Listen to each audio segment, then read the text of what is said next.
L-intervista se tiġi mwassla lilkom minn Beauty Wisdom tal-Fgura u Lily's Health and Beauty.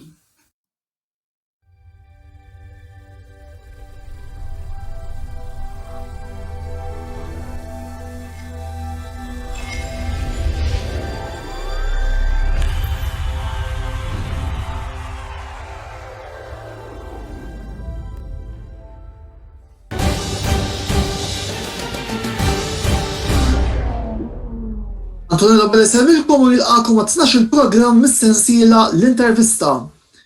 Illum ser ikollna t-tieni program ta' introduzzjoni għal kampjonat dinji tal-Formula 1 li ser jibda fit-tmiem il-ġimgħa li ġej fil-Bahrejn, fejn issa ser nitfgħu l-attenzjoni tagħna fuq dik li jien qed insejjaħ bħala l-gwerra għat-tielet post tal-kampjonat tal-kostrutturi. Din li msemmija gwerra se tkun qed tinvolvi prinċipalment tliet timijiet illi huma il-McLaren u l-Ferrari illi għandhom diversi partitarji tagħhom hawn Malta, kif ukoll l-Aston Martin.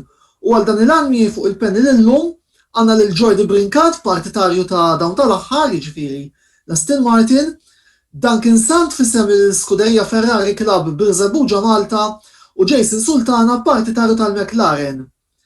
Għalissa ser nieqaf hawn, imma tajjeb li tibqgħu seguna mhux biss biex taraw il-mistednin x'għandhom xi jgħidulna llum, iżda wkoll għaliex waqt il-programm ser nintroduċu s-sigla ġdida li n-netwerk ta' Antonello Sports Blog ser ikun qed juża matul dan il-kampjonat għal videos kollha relatati ma' l-istaġun tal-Formula 1 li sa fl-aħħar wasal biex jibda. Jason, merħba fil-programm l-intervista, qabel xejn u grazzi tal-li aċċettajt l-istedina li tattendi sew inti kif ukoll Duncan u Jordi għall-programm tal-lejla. L-2021 ser jara diversi novitajiet u ritorni fil-kamp tal-McLaren hekk kif it-tim Woking ser ikun qed jerġa' juża l-magni Mercedes kif ukoll ser jara lil Daniel Ricciardo jingħaqad fit-tim flimkien ma' Lando Norris li ġie kkonfermat bħala t-tieni sewwieq tat-tim.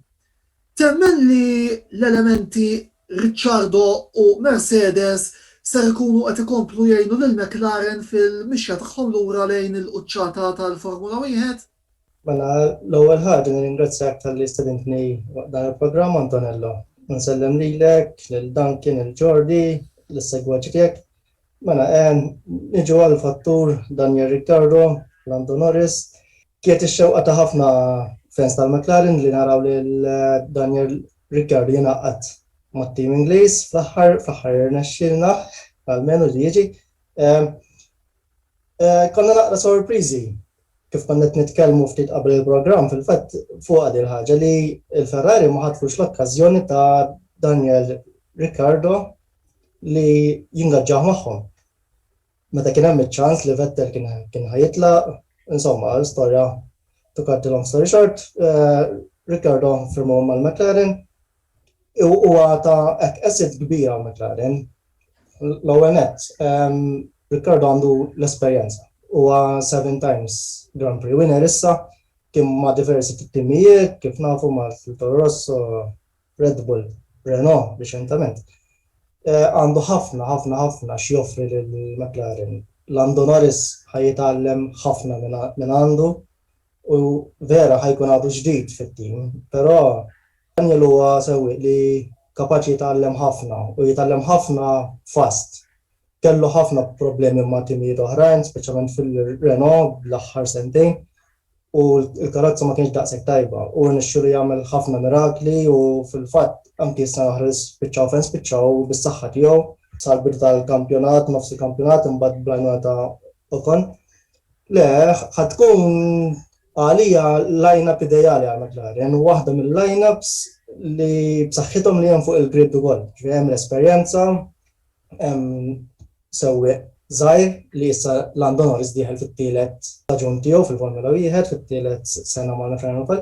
Le, għalija ħanaraw naqra affarijiet sbieħ u ħajwaslu lil McLaren ikomplu faħħallew is-sena l-oħra, żgur mhux forsi, jiġifieri għandi dik il-fiduċja kbira wkoll. Temmen li forsi sa fl-aħħar din is-sena wara 9 snin nistgħu nerġgħu naraw il-McLaren tirbaħ tiġrija? Dik hija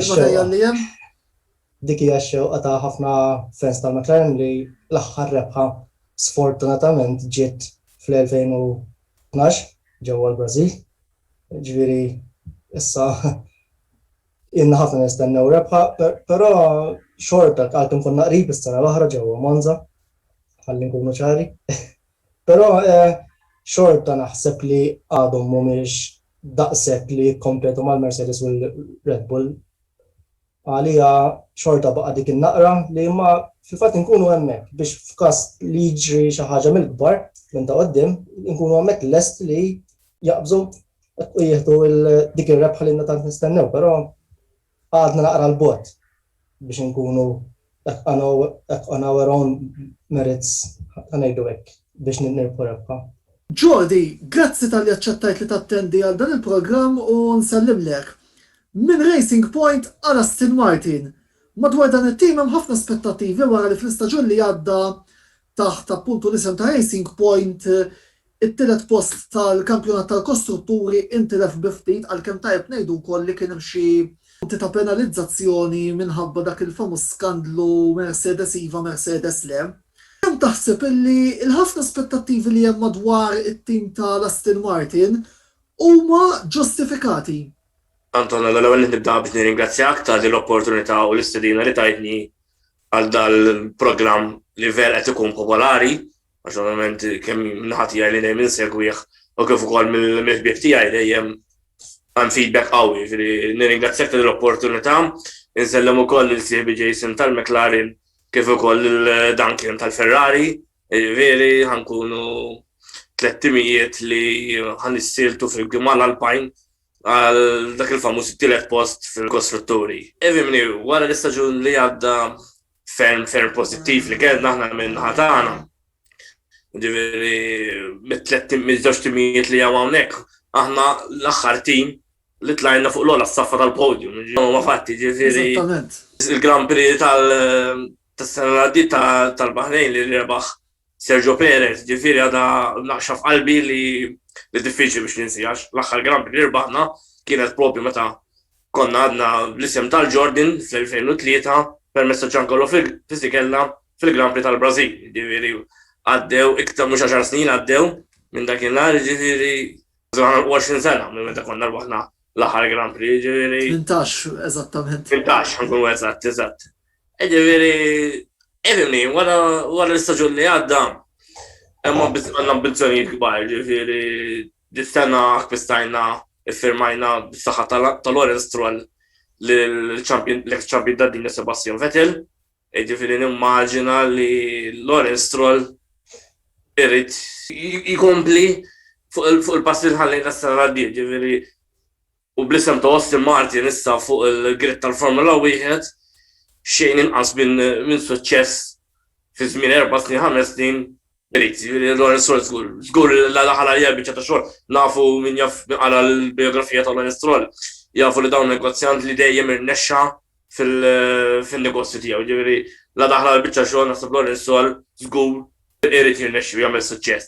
Din is-sena ħadd tkun l-ewwel sena b'Aston Martin, ġifieri l-aspettattivi huma li qed iċċellenġjaw għat-tielet post. Kif tafu kif għattajjeb inti Antonello. Is-sena dit konna t-tielet post, ġifieri kanna dik il-panelli ta' 15 punt, ġifieri ma narax li hemm fejn li ma nkunux hemmhekk, ġifieri bejn it-tielet u raba post għandnax nikkompetu. Dan kien merħba fil-programm l-intervista. Il-Ferrari ġej minn staġun diffiċli fejn is-sena li għaddiet saħansitra spiċċajtu l-kampjonat tal-kostrutturi fis-sitt post l-ar riżultat għal dan it-tim f'40 sena. Żgur mhux forsi li wara l-2020 diżastruż li kellkom l-unika triq li hemm għal karozzi l-ħomor hija l-fuq. Il-kummenti tiegħek fuq x'qed tistenna inti bħala partitarju tat-tim leġġendarju tal-Ferrari għal dan l-istaġun. Ewwel ħaġa nixtieq nirringrazzjak f'ismi u f'isem l-Iskuderija Ferrari Club Malta tal-istedina fuq il-programm tiegħek. Ċertament li s-sitt post tat-tim l-oħra kien diżappuntanti, m'hemmx minn xi xwed jinħeba. Sitt post żgur mhuwiex riżultat li tim bħal Ferrari għandu jkun kuntent jew jiftaħar bih assolutament le. Il-Ferrari però għandhom il-kapaċità teknika illi dan dis-sena itejbu ħafna fuq ir-riżultati tas-sena l-oħra. Da qalu anke Mattia Binotto stess, jiġifieri l-għan minimu għal din is-sena huwa li l-Ferrari tkun lura fit-tielet post. Jiena nixtieq ħafna illi mhux biss inkunu t-tielet l-aħjar tim, għax it-tielet li tkun it-tielet l-aħjar tim ifisser tiġġieled għal 5 u 6 post.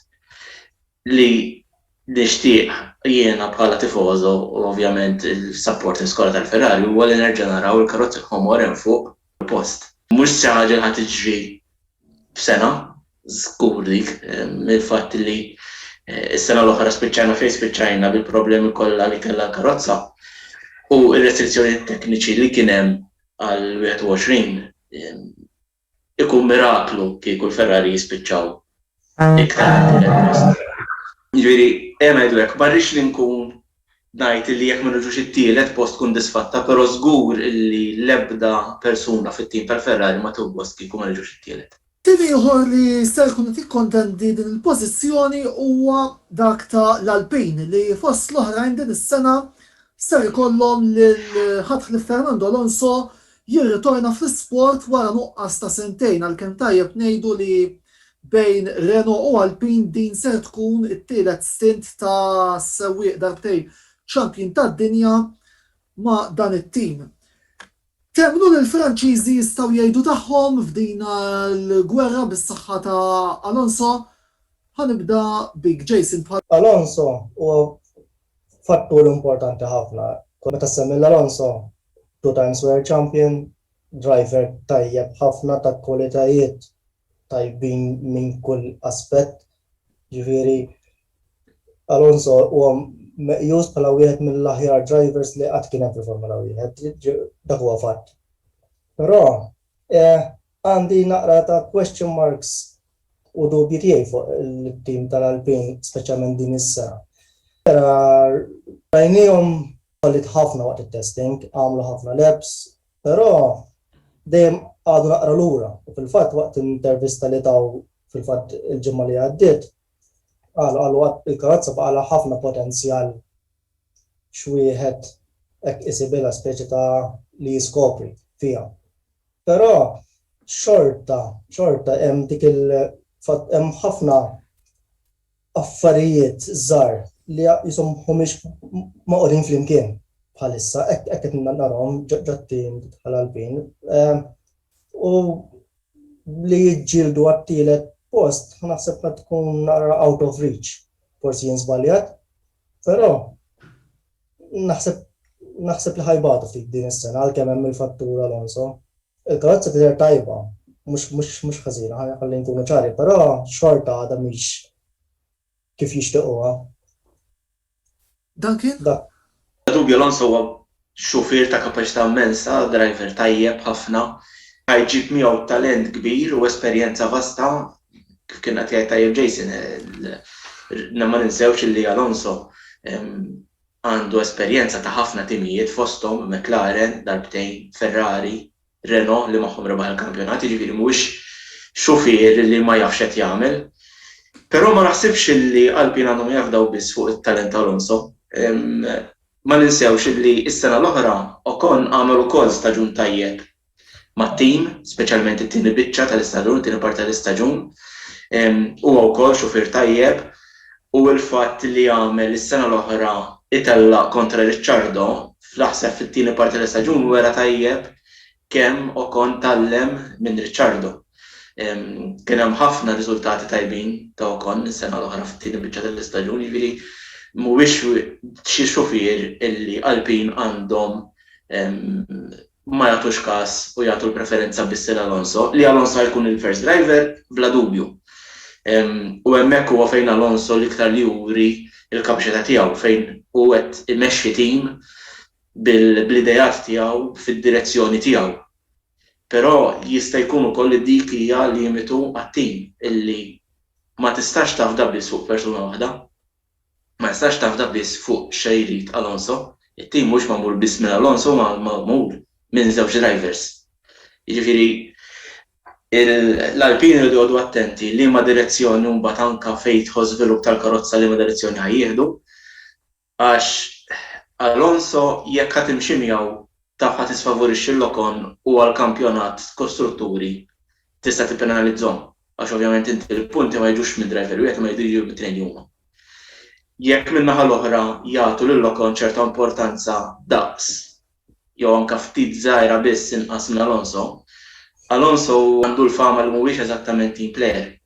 Jiġifieri li jibda jiġbed lejh, li jibda jara pożizzjoni tiegħu l-ewwel qabel tat-tim. Ġifieri dik hija xi ħaġa li l-Alpini jgħodu attenti ħafna fl-opinjoni tiegħi kif jimmaniġġjaw biex ma jwaqqgħux il-ġebla fuq saqajhom u jispiċċaw bid-driver wieħed biss li qed iġib il-punti u li ieħor li mhux qed jagħti kontribut daqskemm huwa kapaċi. Jordi, dan kien semma lil Ocon li kienu kol sewwi li fi żmien li t-tim li żommija int kien imsejjaħ bħala Racing Point kien għamel xi żmien ukoll magħkom. Ocon ukoll rajnieh kemm il-darba f'diversi ħansejħulhom hekk batti bekk fuq it-trakka ma' Perez. Kif taħseb illi din it-tip ta' esperjenza li l-Franċiż kellu appuntu ma' sewwieq veloċi bħal Sergio Perez tista' tgħinu ħanuża l-kelma jaffaċċja iżjed faċli sfida kbira illi iġġib miegħu leġġenda bħalma huwa Fernando Alonso. Wera xufieru, jina li għad disappuntani għada l-aħħar staġun.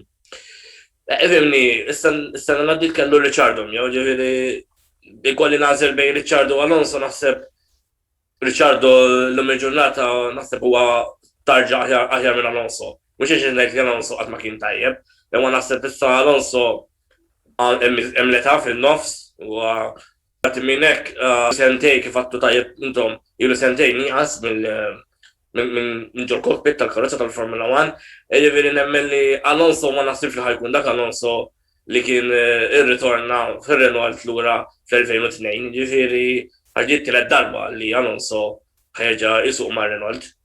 Ġiviri naħseb li ma mhux ħajkun dak Alonso li konna nafu aħna l-ura fis-snin fil-passat. Tajjeb wisq, mela tim ieħor li ser ikun fil-ġlieda għat-tielet postu għal Alfa Tauri, biss fuq l-Alfa Tauri tkellimna diġà l-ġimgħa li għaddiet għal daqstant kull ma ħaddi kumment qasir ħafna jiena fuqhom naħseb illi bi Pierre Gasly żgur dan it-tim se jkun qed jagħti kedda lil kulħadd jekk speċjalment it-tajjeb li jorew fil-testijiet tal-Baħrejn jerġgħu jirrepetuh meta l-affarijiet jiġu qassi u no. Biss qabel ma nagħlaq din l-ewwel parti dan kien ħarġ ftit għalik kien għaliex sewwi illi din is-sena ser ikun fuq il-grid għalkemm mhux se jkun parti minn din il-ġlieda imma li żgur hemm diversi links bejnu u bejn it-tim tal-Ferrari bla dubju huwa Mick Schumacher iben Michael Schumacher li żgur baqa' f'qalbkom il-partitari tal-Ferrari. Xtaqt nieħu xi ftit kummenti minn għandek fuq id-debutant Ġermaniż kif ukoll x'għandna nistennew minn għandu din is-sena. Il-fatt li ħanerġgħu naraw fuq il-grid il-kunjom Schumacher u anka jiena segwejt it-testing fuq television illi tara fuq it-timesheets l-inizjali MSC tagħti ċerta emozzjoni illi qed terġa' tara kif. Nostalġija, Nostalġija, ma mhux nostalġija biss, għax nostalġija xi ħaġa li tiftakar fil-passat u tajt ara kif kemm konna tajbin jew kemm kien żmien sabiħ. Il-fatt li reġa' qiegħed hemm qed juża l-inizjali ta' missieru li rritu stess li juża l-inizjali ta' missieru. Qed jipprova jkompli t-tradizzjoni tal-familja Schumacher, ma jinsewx li apparti Michael Schumacher kienu wkoll Ralf Schumacher fil-Formula 1, jiġifieri mhuwiex biss missieru li kien hemm manka tieħu fil-verità, jiġifieri tikompli dik it-tradizzjoni hija emozzjoni kbira. Żgur illi Schumacher għandu talent, għad irid juri kemm ta' kbir it-talent tiegħu għax ngħiduha kif inhi s-sena l-oħra fil-Formula 2 meta kienet jiġġieled tal-kampjonat kienet il-ġlieda kienet bejn tlieta l-bidu fejn kienu tliet drivers tal-Ferrari Driver Academy kien hemm Robert Schwarzman u kien hemm Callum Ilott illi baqgħu sejrin sal-aħħar tiġrija fil-verità, jiġifieri sakemm il-fatt li diġà kellu ċertu kompetizzjoni, diġà kellu ċertu pressures anke minn teammates, juri li għandu kapaċità Però he needs to prove himself, dik żgur.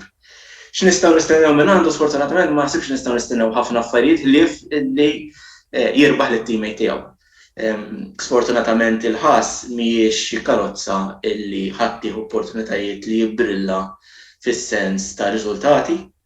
L-unika modi li jista' jibrilla Schumacher fl-opinjoni tiegħi huwa illi jgħaddi kostantement lil Nikita Mazepin, it-teammate tiegħu, u li jagħti daqsxejn ġlieda lil-team li huwa fl-opinjoni tiegħi dis-sena għandu jkun daqsxejn aħjar mill-ħass li huwa l-Williams.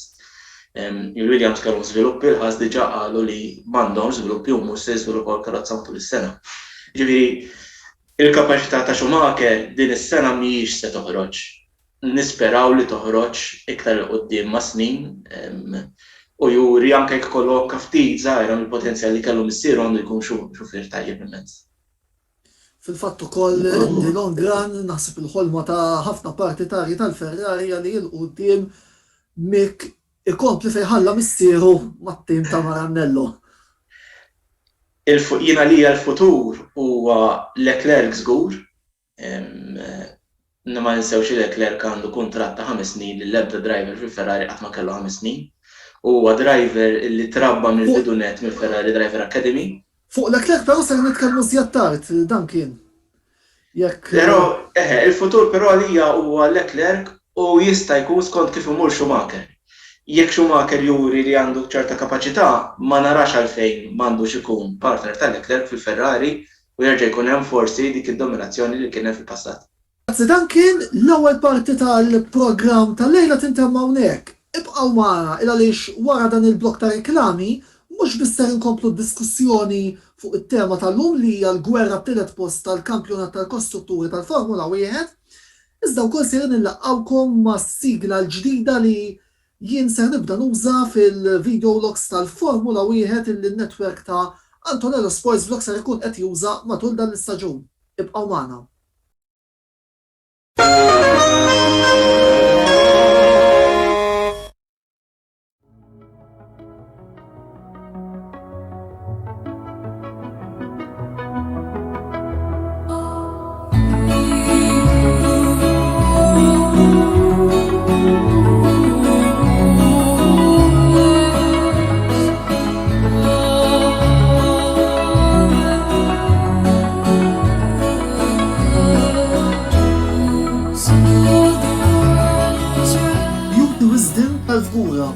Għall-aħjar prodotti u servizzi ta' żbuħija.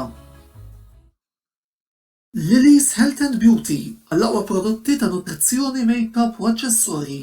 Żuru l-paġna ta' Lily's Health and Beauty fuq Facebook għal iżjed informazzjoni.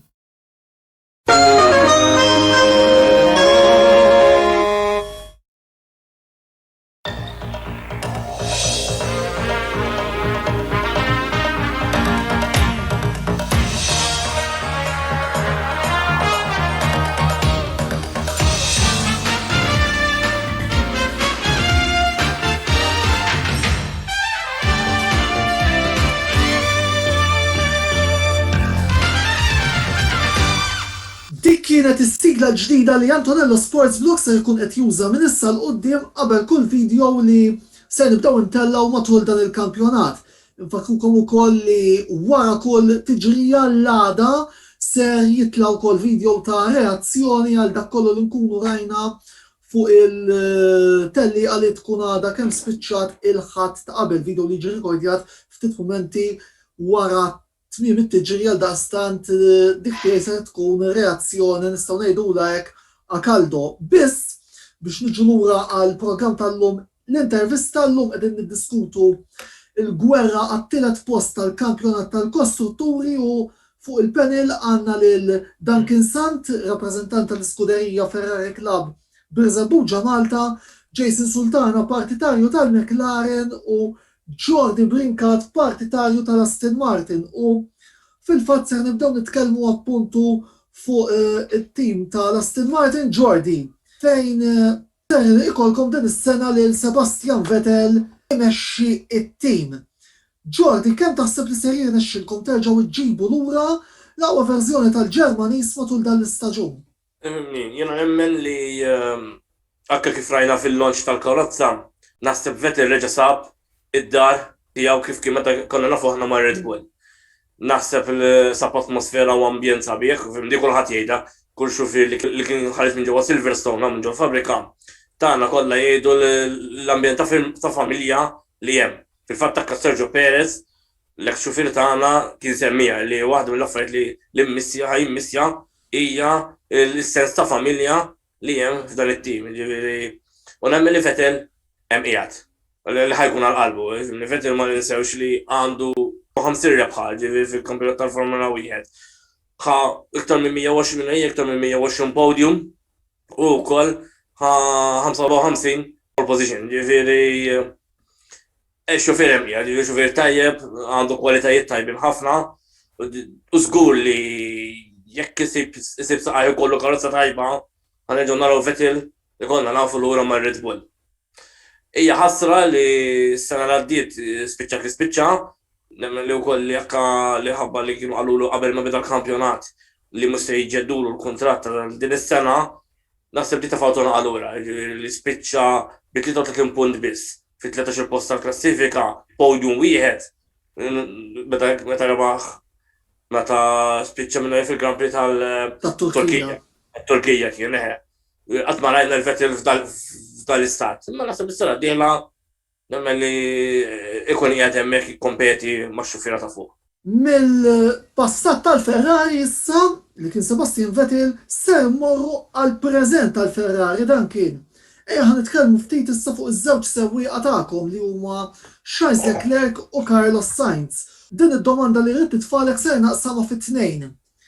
L-ewwel nett, kemmen li s-sewwieq Monegask Leclerc huwa matur biżżejjed biex imexxi tim ta' stoffa ta' storja bħalma huwa il-Ferrari.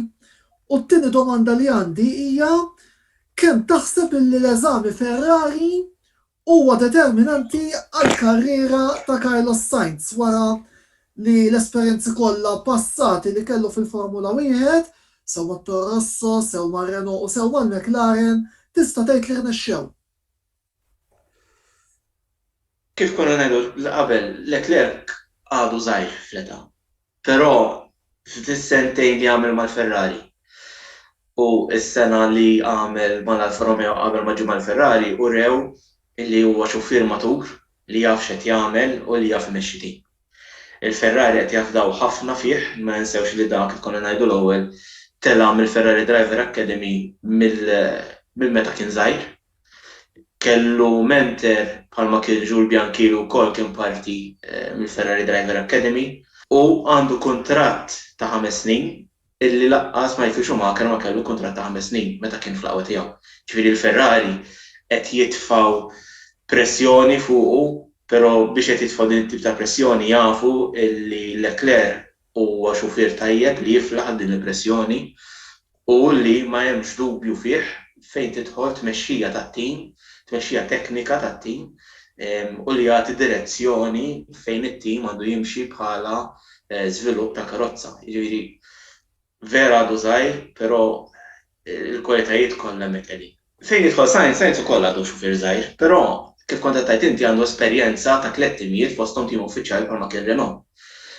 Ma ninsewx ukoll li Sainz ġej mill-ambjent diffiċli ħafna tar-Red Bull Driver Academy fejn nafu kemm hija cutthroat, kemm hija Driver Academy li ma tikx ċans.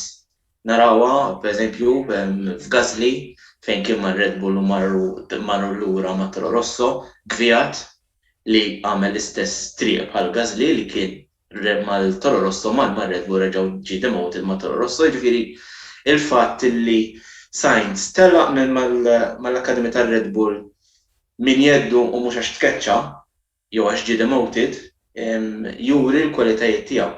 Kif għadt inti l-esperjenzi kollha ta' Sainz kollha kienu esperjenzi pożittivi u m'għandix għalfejn tkun differenti mal-Ferrari. Diment li l-Ferrari iddijatu karozza tajba lill-xufiera tagħhom. Sainz ħajati ġlieda kbira lil Leclerc u ħajmexxih biex ikun driver aqwa. Ma ninsewx li driver jimpruvja lilu nnifsu mhux biss skont il-karozza li jkollu manka skont it-teammate li jkollu. Jekk ikollok teammate tajjeb li tiġlieda trid bil-fors tkompli titjieb għax inkella tispiċċa tieni driver tispiċċa barra mit-tim. Jiġifieri il-pressjoni fuq Sainz tkun kbira wkoll, però ma naħsibx illi kif immur mal-Ferrari ħad tkun determinanti għal futur tiegħu fil-Formula 1. Ma jinsewx illi wara l-Ferrari kien hemm drivers li telqu mill-Ferrari u għamlu kampjonati tajbin ħafna fosthom pereżempju Alonso. Alonso kien mal-Ferrari u telaq.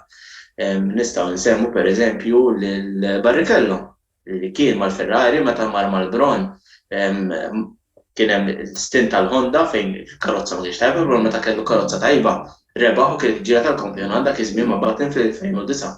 Ġifieri li tmur tajjeb jew ħażin mal-Ferrari mhux se determina karriera ta' xufier.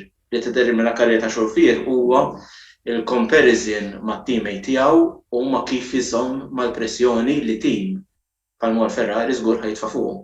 Jason, wieħed mill-persuni li fil-fema tiegħi huwa l-moħħ wara ritorn tal-McLaren lejn il-postijiet ta' fuq huwa l-kap eżekuttiv tat-tim Zak Brown. Kemm taħseb li t-tmexxija tiegħu u tal-prinċipal Andreas Seidel huma determinanti biex il-McLaren qed jilħqu u anki jaċċedu l-għanijiet li tibqet jagħmel minn sena l-oħra minkejja l-kritika li forsi Brown qed jirċievi jew kien qed jirċievi minn ċertu partitarji ta' dan it-tim. Kemm Zak Brown u kemm Andreas Seidel huma pedini importanti immens għal McLaren. Ngħid immens għax Zak Brown daħal fil-McLaren f'nofs is-saga Honda. 2016 nafu kif kienu McLaren mal-Honda.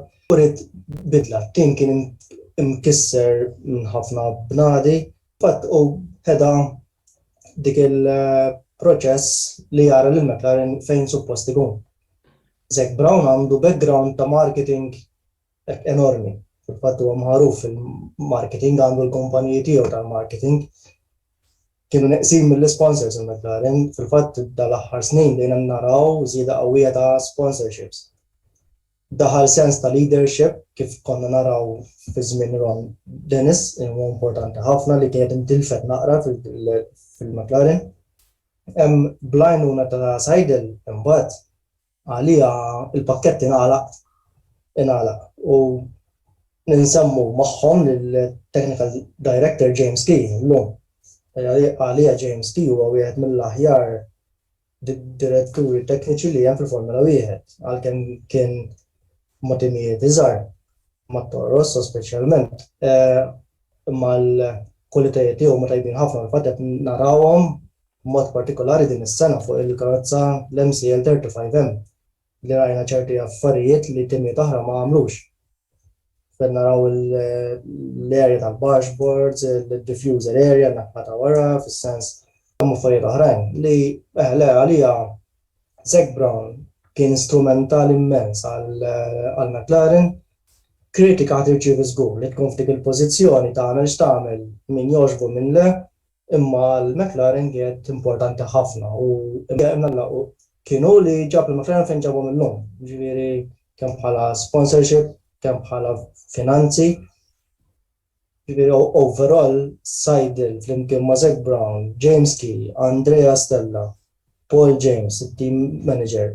Management vera b'saħħtu li jidher li qed iħalli l-frott mixtieq. Nhar il-ħadd li ġej se jkollna l-ewwel tellieqa tal-istaġun sa fl-aħħar iva ħbibtiej se nerġgħu nibdew. Il-Grand Prix tal-Baħrejn. Nixtieq xi ftit kummenti mingħand il-panel fuq x'qed tistennew li t-tim favorit tagħkom jista' jieħu minn din it-tiġrija. Ma nafx minn minnkom irid jitfa' sejħula hekk l-ewwel kelma. Minħabba McLaren ħajdu hekk. Dejjem kienet track li tiffavorixxi naqra l-McLaren. Ġifieri hija track fast, track li ħabar ħafna tires, ħanejdu hekk, imma il-karozzi li kellhom il-McLaren dal-aħħar snin u l-karozzi li għandhom issa jidhru li huma friendly ħafna ma' din it-track. Nixtieq li nkunu fuq il-podium, però ma li l-5 u s-6 post ikunu within reach komdi. Dak li nixtieq mill-McLaren u fil-fatt naħseb li qegħdin hemmhekk. Bħala Ferrari il-Baħrejn dejjem tagħna tliela tajbin. L-ewwel edizzjoni tal-Baħrejn kien rebaħa Alonso fil-2010. Mill-2017 għall-2019 għandna żewġ rebħiet u li kieku ma kellux dik problema teknika Leclerc fl-2019 li kienet it-tieni tiljat jew mal-Ferrari kienet tkun rebħa oħra tajba. Ġifieri bħala trek il-Ferrari dejjem marru tajjeb ħafna fuq il-Baħrejn bl-eċezzjoni tas-sena l-oħra ma s-sena l-oħra il-problema kienet ta' xejn ikbar. Però il-fatt li ġejjin minn sena ħażina wara 30 biss ta' testing u b'xofier li qabel jitgħallem il-karozza ma naħsibx li irridu naraw kbir iżejjed u ngħidu aħna bħala Ferrari ħanirbħu jew ħaniddominaw jew xi ħaġa minn hekk. Għalija personali l-objettiv kieku huwa t-tielet post, jiġifieri mhux se minħabba nixtieq ħafna li nara l-Ferrari qrib ħafna tat-tielet u r-raba' post fl-aħħar tat-tellieqa. Jekk il-Mercedes ikomplu juru il-problemi li juru fit-testing ma naħsibx li qegħdin bot ħafna f'dak l-aspett ta' performance overall, speċjalment fl-aħħar ġurnata testing, il-race pace kien pjuttost tajjeb meta għamlu Carlos Sainz lejn l-aħħar tal-ġurnata. Jiġifieri jiena fiduċjuż illi podium possibbli realistikament ir-raba' u l-ħames post għandhom ikunu realistiċi. Red Bull hija at this point naħseb out of reach għat-teamiet kollha anke Mercedes, però ir-raba' post għandu naħseb ikun il-minimum objective għat-tellieqa għall-Ferrari. Minn aħna l-Aston Martin, it-testijiet li kellna fil-Baħrejn ftit tal-ġranet ilu, jidher li għadna għalura biex nikkompetu għal-podiums. Jiena l-inqas li nixtieq huwa li ż-żewġ karozzi it-tnejn li huma jitlu fiż-żona tal-punti. Ġifieri mhux se ngħid biex joqgħu jiġu r-raba' il-ħames, ġifieri dak kollu jiġi ekstra huwa bonus, imma jekk iż-żewġ xufiera jidaħlu jinexxilhom idaħlu iż-żewġ karozzi tagħhom fiż-żona tal-punti huwa tragward pożittiv in-naħa tiegħi. Dan kien nixtieq nieħdu l-okkażjoni biex nitkellmu ftit dwar il-klabb billi llum qiegħed tirrappreżenta l-iskuderija Ferrari Club Birżebbuġa Malta. X'tista' tgħidilna sew fuq il-klabb kif ukoll fuq l-attivitajiet li ikolkom. Barra minn hekk nistiednek biex jekk hawn xi tifożo li bħalissa qiegħed jattendi dan il-programm u jixtieq jingħaqad magħkom tattilna ftit informazzjoni fuq x'għandu wieħed jagħmel biex jidħol membru fl-iskuderija Ferrari Club Birżebbuġa Malta. Antonello, grazzi tal-opportunità tal-li ħattini ċans li nagħti daqsxejn informazzjoni fuq il-klabb. Mela l-ewwel ħaġa importanti ħafna nixtieq insemmi fuq il-klabb huwa li aħna bħala skuderija Ferrari Club Malta aħna membru uffiċjali tal-familja Ferrari. Ġifieri aħna maħniex klabb magħmul minn 4-5 min nies li inżommu l-Ferrari deċidejna nagħmlu Ferrari Club, imma aħna klabb uffiċjali tal-Ferrari, ġifieri dak li jkun jekk jidħol is-sajt tal-Ferrari u fittex il-Ferrari Club ħajsib lil Malta hemmhekk. Bħala klabb ilu waqqaf 3 snin, fl-aħħar ta' Marzu nagħlqu 3 snin uffiċjali bħala skuderija Ferrari Birżebbuġa. Qegħdin ma' 300 membru, ġifieri maħniex ftit bħala membri, anzi bdejna bi ftit fl-ewwel sena u dejjem sena wara l-oħra komplejna nikbru bħala membership f'dan il-klabb. Kważi naħseb iżjed membri minn ċertu supporter clubs tal-futbol lokali jekk mhux daqshom. Ma niskantax biex ngħidlek il-verità, il-passjoni lejn il-Formula 1 lejn motorsport ġenerali f'Malta hija qawwija ħafna. U l-Ferrari hija xi ħaġa li tiġbed ħafna, speċjalment min huwa mhux daqshekk żgħir, ma anke fl-istess mhux daqshekk kbir fl-Italja ftakar is-snin 2000 fid-dominanza ta' Schumacher. Il-Ferrari ovvjament għamlet impatt qawwi f'dawk in-nies. Ġifieri bħala membership qegħdin ħafna, qegħdin niżdiedu sena wara l-oħra. Bħala attivitajiet nagħmlu ħafna attivitajiet bħala klabb kemm lokalment kif ukoll mal-Ferrari bħala main club. Sfortunatament bis-sitwazzjoni tal-COVID l-affarijiet inqatgħu bħala physical contact, ġifieri l-ikliet tal-miliet li konna nagħmlu get-togethers li konna mmorru naraw tlielaq flimkien fil-clubs, ovvjament kellu jieqaf, però iġri jgħaddi kollox ħankun nistgħu nerġgħu nibdew niltaqgħu.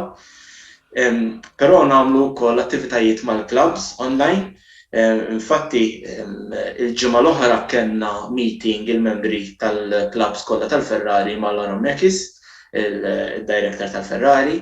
Lejn l-aħħar tas-sena kellna calls online ma' Mark Genet, kienu jkunu regolari wara kull weekend tat-tellieqa.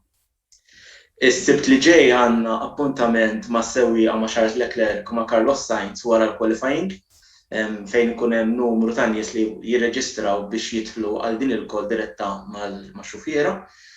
U ovvjament ikun hemm affarijiet oħrajn illi klabb bħal Ferrari naħseb huwa wieħed mill-ftit klabb jekk mhux l-uniku klabb fid-dinja li għati din l-opportunità lill-membri tiegħu li jiltaqa' direttament mat-team principal, mat-xufiera u mal-managing directors tal-klabb.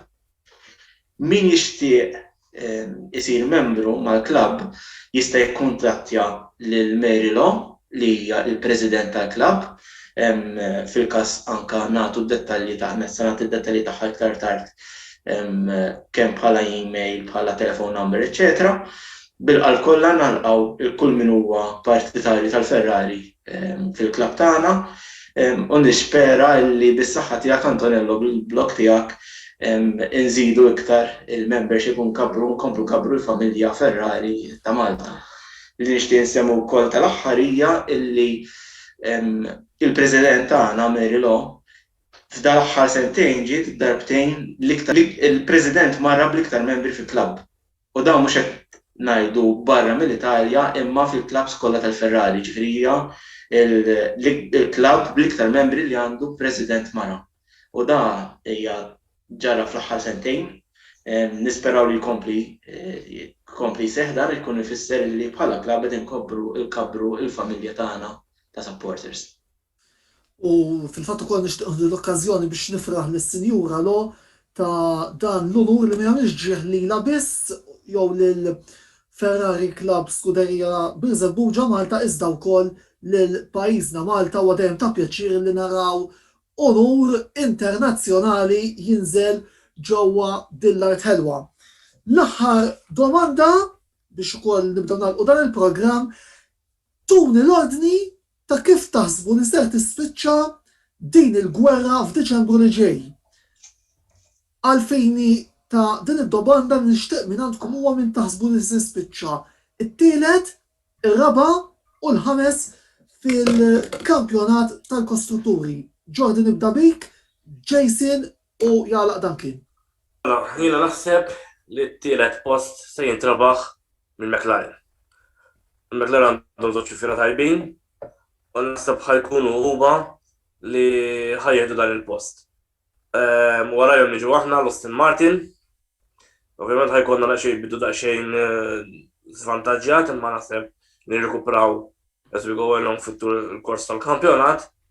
U l-ħames post jiġu t-tim tal-Ferrari li ovvjament xorta jkunu għabassu l-qoddim xumma s-sena għaddi spiċċaw fis-sitt post. Ma nemmen il-Ferrari it-tim tal-Alpine jabżuhom sew. Ovvjament il-gap ħajkun wieħed minimu bej tliet timijiet u naħseb l-ebda tim huwa ħajġu fuq qudiem u li ħajkun ħajamela ovvja jew fatta li t-tielet post huwa tiegħu. Ħatkun taqbila ħarxa bejn tliet timijiet. Biex inkompli ma li qal Jordi għal tajjeb ħafna, it-tielet, ir-raba' u l-ħames u s-sitt post ħatkun close ħafna. B'mod speċjali t-tielet, ir-raba' u l-ħames. Ġifieri season twil ħafna jekk il-bambineri isiru 23 tellieqa dan l-istaġun. Il-pożizzjonijiet ħajinbidlu ħafna, żgur u mhux forsi bejn it-tielet, ir-raba' l-ħames u s-sitta. Ma fl-aħħar għandi fiduċja li l-McLaren iżommu l-post li bnew is-sena l-oħra. Ir-raba' post nazzarda ngħid li l-Aston Martin u l-ħames post il-Ferrari. Bilna mela.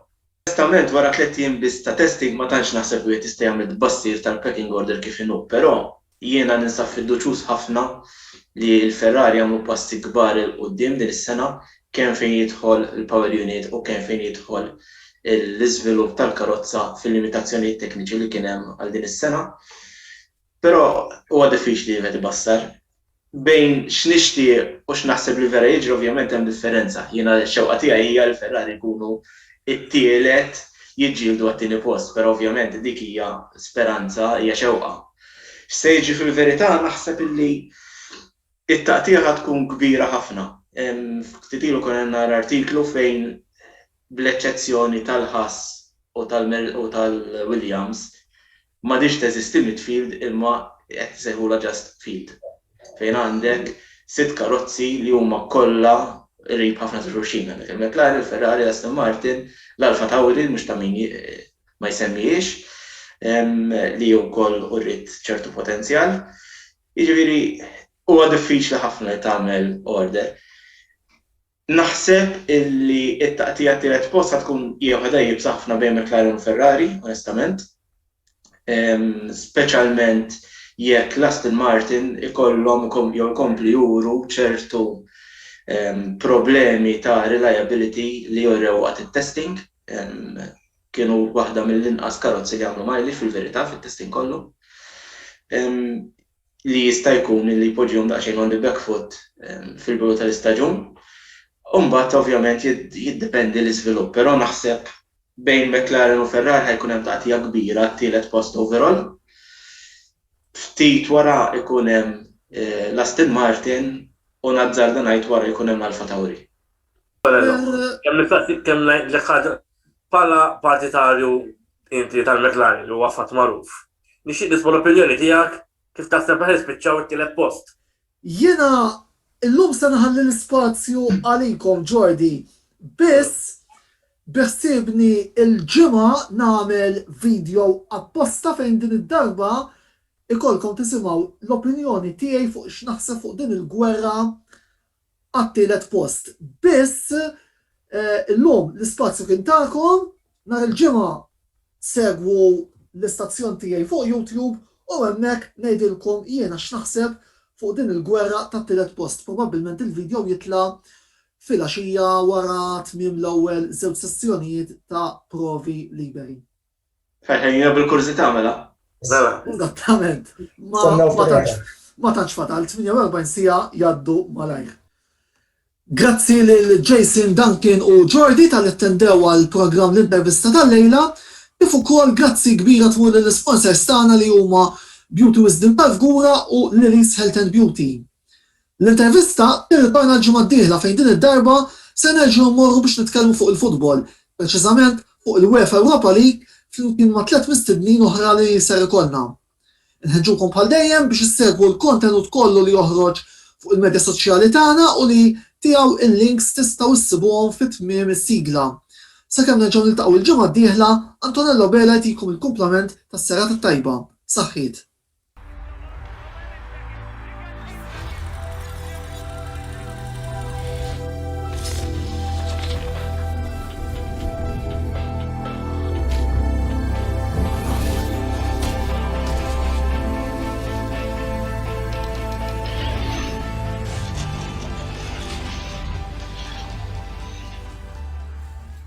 L-intervista ġiet imwassla lilkom minn Beauty Wisdom tal-Fgura u Lily's Health and Beauty.